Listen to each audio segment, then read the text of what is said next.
नमस्कार दोस्तों, आप देखना शुरू कर चुके हैं चंपारण उदय न्यूज। आज हम बात करने वाले हैं बिहार की राजनीति में चिराग पासवान का क्या महत्व है और बात करेंगे अभी जीतन राम मांझी और उनके बीच वाक युद्ध भी चल रहा है, उस पर भी हम बात करेंगे। इन सब बातों पर बात रखने के लिए बिहार एक सोच के निडर एवं निर्भीक पत्रकार editor in chief Himanshu Singh ji हमारे साथ हैं। सबसे पहले स्वागत है जी, बहुत बहुत धन्यवाद आपका। क्या कहिएगा सर चिराग पासवान को लेकर? देखिए 2024 के लोकसभा चुनाव से पहले चिराग पासवान का जो कद था उसमें कहा जा रहा था कि हाँ युवा नेता हैं, बिहार में इनका पकड़ है। चिराग पासवान केवल पासवान के नेता नहीं हैं, सब जाति के नेता हैं। क्योंकि उनका जो आप देखिएगा कि लोजपा जो रामविलास पार्टी है उसमें प्रदेश अध्यक्ष राजू तिवारी, मतलब सभी वर्ग के लोग उसमें हैं शुरू से ही, रामविलास पासवान के ही समय से। लेकिन किसी को यह नहीं पता था, बड़ी जानकारी हम देने जा रहे हैं। क्या बोलिए दर्शकों को कि भाई चिराग पासवान बिहार का अभी के समय में सबसे बड़ा नेता बनकर उभरेगा। कैसे? लोकसभा के चुनाव में आप देखिए, चिराग के चाचा पशुपति पारस उम्र में कद में चिराग से बहुत बड़ा थे पशुपति पारस जी। लेकिन जब लोकसभा में सीट बंटवारा का बात आया तो उन्हीं को दरकिनार कर दिया गया। जो चाचा कह रहे थे, आप सुने होंगे, डायलॉग मार रहे थे कि मेरे अंगने में तुम्हारा क्या काम है। और वो अभी कह रहे थे कि चिराग एनडीए का हिस्से नहीं है। अब वो इंडिया का हिस्सा है कि नहीं है? आज जब सीट बंटवारा हुआ तो उन्हीं को एनडीए दरकिनार कर दी, एक भी सीट नहीं दिया गया। वो यहाँ तक कि जहाँ से वह सिटिंग एमपी थे हाजीपुर, वहीं से चिराग पासवान को भी लड़ाया गया। तो सबसे पहले चिराग के सामने चाचा का अस्तित्व खत्म कर दिया गया। अच्छा। इस बात में कहीं से दो राय नहीं है। उसके बाद देखिए 5 सीट उनको दिया गया। अब देखिए कि 5 सीट में अगर आप गौर कीजिए तो बीजेपी या नीतीश कुमार के बाद सबसे ज़्यादा उन्हीं को सीट मिला।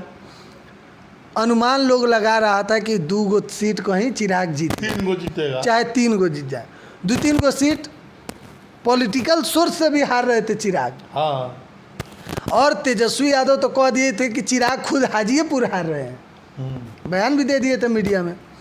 लेकिन जब काउंटिंग शुरू हुआ और जब रिजल्ट आया तो भाई चिराग 5 के 5 सीट जीत गए। अचंभव हो गया।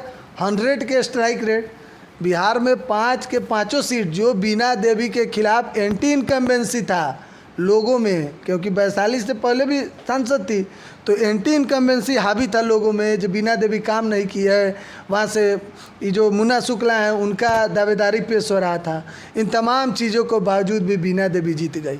अब देखिए समस्तीपुर से अच्छी खासी वोट तो बिना देवी जी, वैशाली से और समस्तीपुर से संभावी चौधरी, अशोक चौधरी की पुत्री है, नया उम्मीदवार। इतना कम उम्र की लड़की को टिकट दिए, कह रहा था कि वो हार जाएंगी, अनुभव नहीं है। अब बम्पर वोट से जीते। जमुई भी लोग हरवा रहा था, उनके बनोई जमुई से जीते अरुण भारती। उसके बाद आप खगड़िया पर गौर कीजिए तो राजेश वर्मा, वह भी कोई बहुत बड़ा नेता नहीं थे, मेयर थे, उनको चुनाव लड़ाकर उनको भी जितवा दिया। तो चिराग ने इस बात को बिहार में दिखा दिया कि भैया जिसको हम अपना पार्टी से लड़ाएंगे वो चुनाव जीत जाएगा। अच्छा।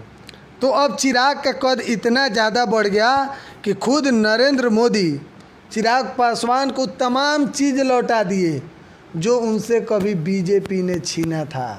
आपको याद होगा कि रामविलास पासवान जी के निधन के बाद दिल्ली में उनका सामान उठा कर फेंक दिया गया था, रोड पर फेंका गया था, बंगला खाली कराया गया था। आज उसी कुर्सी पर बैठे हैं जहाँ कभी उनके पिता बैठते थे, जहाँ उनके चाचा भी बैठे हैं। वही कुर्सी फूड प्रोसेसिंग मिनिस्ट्री चिराग को दिया गया है। और चिराग का कद जो है बिहार में काफ़ी ज़्यादा बढ़ गया। अब तो देश लेवल पर चिराग जाने जाते हैं। तो बिहार के राजनीति में वो क्या करेंगे? अब बिहार के राजनीति में चिराग पासवान विधानसभा में सीट बंटवारा में खेला होगा भैया। तो चिराग पासवान को कितना सीट मिल सकता है, कितना सीट लेने में सक्षम होंगे? आपका गुणागणित कम देखिए, मिलेगा कम से कम उनको 30 सीट कम से कम कंफर्म है। इसमें कहीं से दावा तो बहुत ज़्यादा, दावा तो 100 सीट का हो रहा है। कौन नहीं रहे कि सीट बंटवारा में देखिएगा उठा पटक होगा। नीतीश कुमार कहेंगे 100 सीट हमको चाहिए, इधर जीतन राम मांझी कह रहे हैं कि 100 सीट हमको चाहिए। अब हिसाब जोड़िए। और सीट कहाँ जाएगा? 243 गो सीटवे है भाई, सब लोग 100 को मांग रहा है, तो 6 गो दल है, तो 600 सीट कहाँ से लाएंगे बीजेपी? तो एगो दिक्कत ही है। अब देखिए अभी बिहार के सियासत में आरक्षण को लेकर हाँ, अभी बयान दिया है जीतन राम मांझी को और चिराग पासवान को, देखा जा रहा है फाइट हो रही है। सबसे पहले जीतन राम वाकूद हो रहा है। मांझी, जीतन राम मांझी आरक्षण पर लेके बयान दिए। इधर से चिराग पासवान पलटवार की, वह चिराग पासवान जो ज़्यादातर कंट्रोवर्सी में बोलने से बचते हैं, उन्होंने साफ तौर पर कहा है कि वह दिन आप लोग भूल गए जब आप मंदिर गए थे तो मंदिर धुलवाया गया था।